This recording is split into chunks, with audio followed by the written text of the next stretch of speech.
चाहेंगे। हमें 25वां दिन हो गया है, इस बात का आप इंतजार करते हैं। अगर लगता है कि सोनम वांगचुक और तमाम लोग जो छात्र हैं अलग अलग गुटों से आए हैं, वो अपनी इस लाचार शिक्षा नीति को लेके उनके विरोध में बैठे हैं, अगर वो गलत है तो कार्रवाई कीजिए, इन्हें जेलों में डालिए, डिटेन कीजिए, लेकिन इन्हें इस तरीके से लाचार और बेसहारा हंगर स्ट्राइक में मत छोड़िए। लोकतंत्र में संवाद का होना जरूरी है। लेकिन सरकार के पहले रिकॉर्ड से देखना चाहिए, जो 13 महीने में सरकार माननी, शरीर तो खाने पीने से चलेगा, वो हंगर स्ट्राइक से कैसे मानेगी सरकार? देखिए, रामधारी सिंह दिनकर जी कहते थे, सत्य है विपत्ति जब आती है, कायर को ही दहलाती है, सूरमा नहीं विचलित होते, क्षण नहीं एक धीरज को होते, विघ्नों को गले लगाते हैं, कांटों पे राह बनाते हैं। तो हम कांटों पे राह बनाते रहेंगे, शांति प्रिय तरीके से। 20 तारीख को भी अहिंसा का दामन छोड़ेंगे नहीं, गांधी के नारे के साथ सांसद कुछ करेंगे। ये बातें किताबों में अच्छी लगती है, जमीन पे खड़े हैं, जमीन पे खड़े हैं, महमद में खड़े हैं, सुन लो, बहुत गर्मी में खड़े हैं, अरे महाराज भूखे प्यासे खड़े हैं। कोयल गंगा को बचाने के लिए आमरण अनशन पे उनकी जान चली गई, लेकिन सरकार ने एक जरा सा सुध नहीं ली। मेरी बात सुनिए, यही बात मैं कह रहा हूं कि लोकतंत्र में अहंकार नहीं, संवाद होना चाहिए, सबको अपनी बात रखने का हक होना चाहिए। प्रधानमंत्री श्री नरेंद्र मोदी खुद कहते थे कि लोकतंत्र में आलोचना का होना जरूरी है और विपक्ष का होना जरूरी है। तो फिर आज इस आलोचना से वो क्यों भाग रहे हैं, क्यों भागे हैं इन सवालों से जो सवाल वाजिब है? कोई सोनम वांगचुक या अभिजीत दीपकिया और तमाम लोग ये तो नहीं कह रहे लुटियन दिल्ली में 200 गज का प्लाट दे दो, राज्यसभा की सीट दे दो, कोई मंत्रालय दे दो। वो कह रहे हैं कि इस देश के छात्रों को, युवाओं को, नौजवानों को उनको न्याय दे दो, उनके साथ हुई जास्ती का उसकी जस्टिस कर दीजिए। आप नैतिक जिम्मेदारी लेते हुए इस्तीफा दे दीजिए। राजनाथ सिंह कह रहे हैं कि इस सरकार में इस्तीफे नहीं होते। ये पुरानी बात है, समझ लीजिए, पुरानी बात है। डॉक्टर राम मनोहर लोहिया कहते थे जब सड़कें खामोश हो जाएगी तो संसद आवारा हो जाएगी, और हमारी जिम्मेदारी है कि हम संसद को आवारा ना होने दें।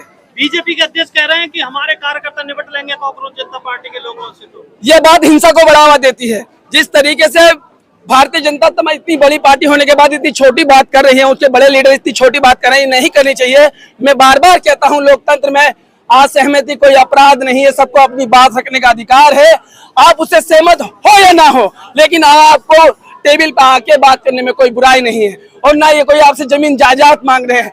देश के और दुनिया के नामचीन पर्यावरण एक्टिविस्ट है, साइंटिस्ट है, और देश और दुनिया में इनका नाम है, और हंगर स्ट्राइक पे अपने छात्रों और नौजवानों के लिए शारीरिक पीड़ा में बैठे 59 साल की उम्र में क्या मोह, क्या लालच होगा उन्हें? आप ही बताइए सब।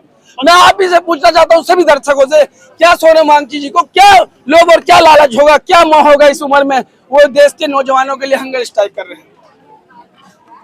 25 दिन से अनशन चल रहा है, धरना चल रहा है, लेकिन जो मुख्य विपक्षी पार्टी हैं वो लोग अभी तक यहाँ आए नहीं है।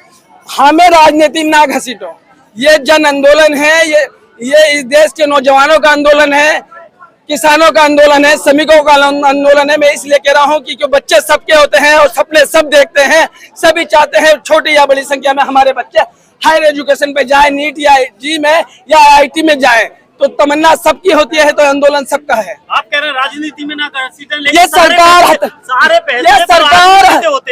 ये सरकार हताश कर रही है, निराश कर रही है देश के श्रमिक को, मजदूर को, किसान को, नौजवान को, छात्रों को, सभी को निराश कर रही है। तो नीरज की एक कविता है, पंक्ति है, सुन लीजिए। सपन जड़े फूल से, मीत चुभे फूल से, लुट गए सिंगार भी बात के बबूल से, हम खड़े खड़े बाहर देखते रहे, कारवां गुजर गया गुबार देखते रहे, नींद भी खुली ना थी कि हाय धूप ढल गई, पाँव भी उठे ना थे कि जिंदगी फिसल गई, कि पात झड़ गए, साग साग जल गई, चाह तो निकल सकी ना पर उम्र निकल गई। ये सरकार सबको अपंग कर देना चाहती है। माँ बाप सबर कर ले, कोई जन्मजात अगर अपंग है, जो सिस्टम अपंग कर दे तो क्या करिएगा? अपनी मेहनत और काबिलियत से कोई अपनी मंजिल की ओर बढ़ा, पेपर लीक हो जाए या किसी और तरीके से पढ़ लिखने के बाद भी अगर वो घर बैठा तो सिस्टम द्वारा लाचार और अपंग बना दिया जाता है, तो माँ बाप कैसे बर्दाश्त कर ले? तो इसी की लड़ाई हम गांधीवादी तरीके से, अहिंसावादी तरीके से लड़ते हैं, लड़ते रहेंगे। अपने शब्दों को यहीं विराम देता हूँ। जय हिंद, जय भारत।